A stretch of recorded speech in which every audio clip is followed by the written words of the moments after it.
Hello everybody, today I'm going to do a video about the Necron Tesseract Ark. What dynasties are the best to put these on, how to use these effectively, and what stratagems you want to use with these guys. The first thing I would say, I'd recommend you take the Tesla cannons. I would never take the Gauss because I just do not like D3 wounds. And another good plus, if you take the Tesla cannons with the Tesseract dynasty, if you use the methodological destruction, they'll also give you Tesla 5 plus instead of 6 plus, so you get extra +1 to hit. So that's another good reason to take the Tesla cannons instead of the Gauss. Okay then, let's set up the board and I'll get back to you. Okay, this is a typical setup. If you could, try and get the Tesseract Arks in the centre of the field with at least one unit Gardener of Immortals with Gauss. You could use Tesla if you want, but Gauss I prefer because anything nasty comes at you will be -2 to their serve. And they'll probably be in rapid fire range as well because the body's dead. So the Gauss Immortals are very good for defending stuff like Doomsday Arks and Tesseract Arks and so on. Okay, a bit of advice now. They have fly, so make sure you always get his butt covered in so you got 50% coverage and you touch your cover. Okay, if your tank is only like this, 50% cover but it's not touching, you don't get your extra +1 serve. So make sure it's touching somewhere, like so. And then you'll have line of sight from there, and you'll get a +1 cover. That is very important as you do that, because you need this to have a 2-up save normal, so small arms fire can't take it down. It's toughness 7, so it'll be hard to wound. So if you get hit by mass fire, you'll have a 2-up save, maybe -1, because most things are -1. So you have a 3-up save, toughness 7. Awesome. If you get hit by last cannons or whatever, you have a 5+ invuln save, which is very, very good. This tank here is our hardest to kill unit that we have. I would even say it's harder to kill than the pylon. Okay, another good thing I would recommend. If you like to, depending on what dynasty you use, there's 2 I would recommend. I'd recommend the Tesseract dynasty, so you can move or shoot your heavy weapons without any penalty. If you're advanced, everything becomes an assault weapon. You can still shoot your heavy weapon if you needed to. Or I would use the Tesseract dynasty, that you sit still, and if you haven't moved that turn, you can reroll 1s to hit. Okay, so you get the most out of that gun. So the Tesseract dynasty is very good for sitting back, shooting, and trying to pick things off. Okay, I personally prefer the Tesseract dynasty with these, simply because I have the Warlord as a Tesseract, so I get on a 5+ I get my command points back. It's a Tesseract only Warlord trait. So if you use a Tesseract Arks, I normally go with that simply because I like to re-roll my shots. If I get 1 or 2, I would always re-roll it. If you get 3+, keep it. On a 2, you have 1 in 6 chance to get lower than a re-roll. So if you're Tesseract, re-roll your hits, so you get 1 or 2, so you have a 1 or a 2. You only have 1 in 6 chance to get lower than a 2, okay? So 1 command point is worth it just for the shots. See? Well worth it, 6 there. 5+, I get my command point back. No, that one would be a 1, wouldn't it? So, as a Tesseract, there's a chance you get any command points back every turn, which I love with the Tesseract Ark. But not only that, right, I also love the fact that I can kill Terminators, Tau Commanders, anything with 3 wounds. I can move, shoot, and if I have to, I can use my long-range weapon somewhere else instead. Because the 3 damage weapon is the assault anyway. If you move out of cover, and then you kill more than you should have, you're like, oh, I'll use this now, and that tank over there, you're -1 to hit. So it gives you options if you leave cover. But another good thing, right, is if you're having a hard time in your army, let's say your awesome Scarabs here for stopping deep strikes die, and all of a sudden they become Tau Commanders and such, right? Your choice now, normally you have to fall back and shoot with your normal weapons. But as Tesseract, you still have the option to fall back like so. I personally, myself, would try and use the 3 damage gun to take out the Commanders / Scarabs. But you still have that option to use that long range weapon against like the giant moth or whatever. It's there if you need it. Another good thing with the Tesseract dynasty is you also have the option of constantly moving forward and pushing. You don't gotta be afraid not to move this. You go like so on, get to the objective, take a pop shot across the thing at the tank, hit no freeze. Next you can move again and do the same over and over and over again. It makes you a lot harder to kill because your opponent won't be able to predict where you go. But if you're the Nylark Dynasty, or Nylark or whatever it's called, you reroll ones to hit, which in theory is better if you just want to sit back and shoot, because the reroll ones is very effective. See, I'd roll 2 of them now.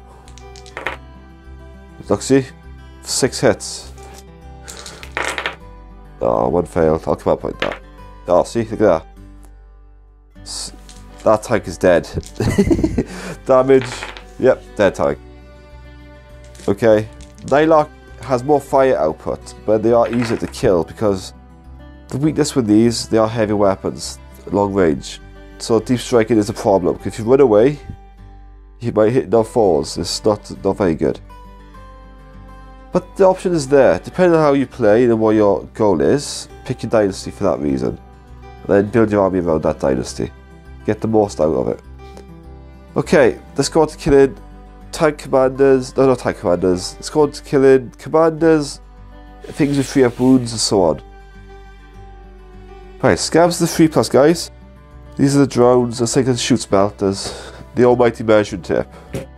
Very dangerous measuring tape, okay? How would you deal with that normally? Right, the first thing you want to do, right? The first thing you want to do, you want to shoot off the drones. So anything that's got 3 wounds is guarded by a meat shield. Use the Teslas on these and the big gun on these. But you always shoot the tank last, right? So you hit these with your Tesla immortals. Kill as many as possible.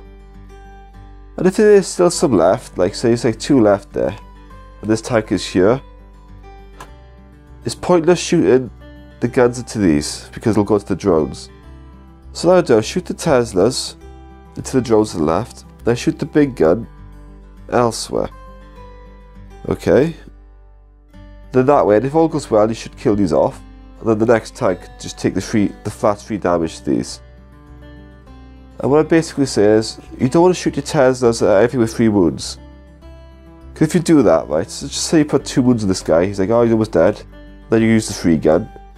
Fails only 1 save, just 1 dies, you just wasted the shots from the Tesla cannons. So every turn you can, try and use the Tesla cannons on models with 1 wound.